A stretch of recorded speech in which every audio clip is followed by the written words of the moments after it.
Luis Mariscal. He's with the Department of Radiation Oncology at the AIS Cancer Center at Adventist Health, and he's here today to talk about colorectal cancer and the importance of screening. Thank you so much for joining us. Sure. First of all. Yes, and then you want to talk about that because there's a new emphasis being placed on screening today. Can you tell us about that? So recently the American Cancer Society changed the age that they recommend that we start colorectal screening from 50 to 45. And so that is a big change. There are several bodies that make recommendations for when you should start screening, but the American Cancer Society has made a break from all the others and said, we actually need to start sooner.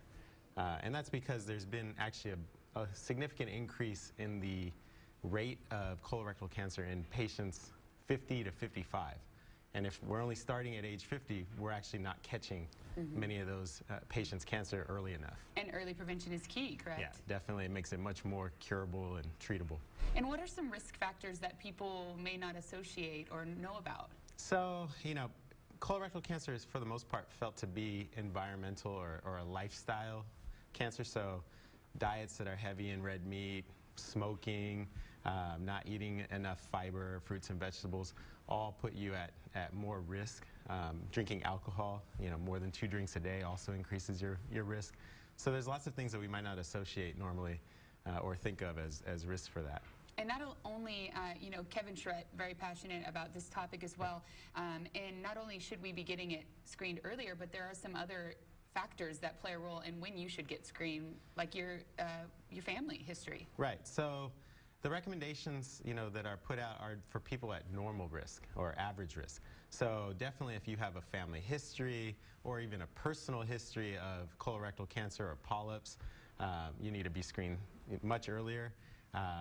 There's certain syndromes that are also genetic that put you at much higher than normal risk, and so those patients might need to start being screened even in their 20s, and it really depends on their risk factor.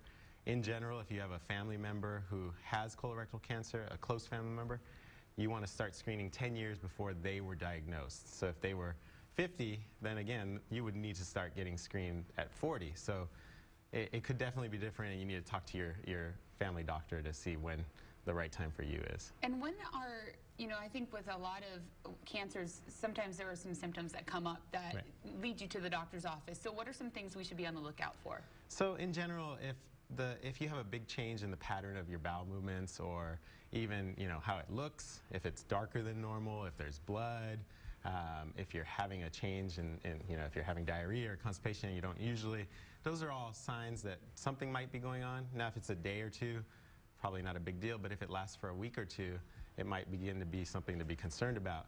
If you have unexplained fatigue or weight loss, that can also be a sign. And so some of these things can be subtle, and that's why a lot of times people have something going on for a long time and don't realize. And so, if you notice a change, you really want to let your doctor know. So key thing to take away from this interview is that the average person come in earlier to get screening for. Yeah, so it's going to be a little bit of a challenge because the American Cancer Society is making this recommendation, but